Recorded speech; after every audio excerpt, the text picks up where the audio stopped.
Hello everyone, আমার চ্যানেলে আপনাদের সবাইকে স্বাগত। অন্নপূর্ণা ভাণ্ডারের ৩,০০০ টাকা নিয়ে রাজ্য জুড়ে জোর আলোচনা চলছে। বহু মহিলার দাবি তারা এখনও এই সুবিধা পাননি। এই পরিস্থিতির মধ্যেই আজ ফেসবুক লাইভে বিষয়টি নিয়ে মুখ খুলেছেন মমতা বন্দ্যোপাধ্যায়। তিনি ঠিক কী বললেন আপনাদের শোনাবো, তাই ভিডিওটি আপনারা সম্পূর্ণ দেখবেন, কেউ স্কিপ করবে না।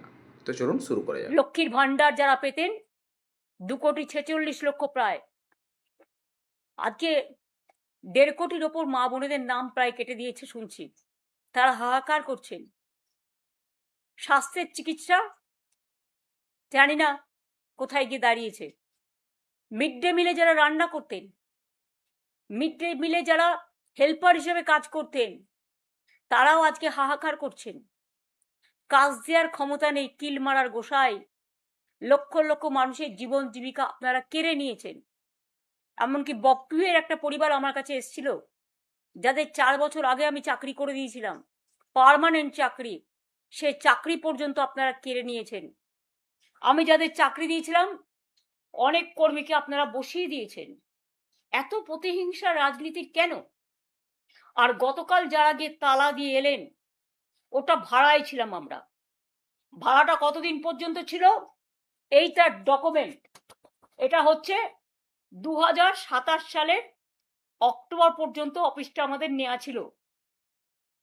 কেউ গিয়ে বলছেন আমার নামে আমি সই করেছি। ব্যক্তিগতভাবে উনি সই করেননি, সইটা করেছেন পার্টি অথরাইজ করেছে বলে। কোনো ব্যক্তি চলে যেতে পারেন, কিন্তু ইনস্টিটিউশন চলে যায় না। এটা ইনস্টিটিউশনের সম্পত্তি, এটা মাথায় রাখতে হবে।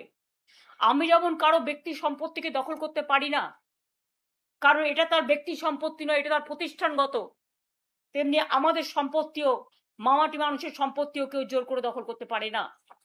আর যারা বলে বেড়াচ্ছেন টাকা পাননি, তারা দেখুন তো এই চেকগুলো প্রতি মাসে মাসে কারা দিয়েছে। আমরা যদি না দিয়ে থাকি তাহলে আমাদের কাছে এত ডকুমেন্ট কোত্থেকে এলো? দেখুন দেখুন দেখুন, মেনটেনেন্স করি আমরা, প্রতি মাসে 1 লাখ টাকা করে ভাড়া দিয়ে আমরা চেকে ইলেকট্রিসিটি বিল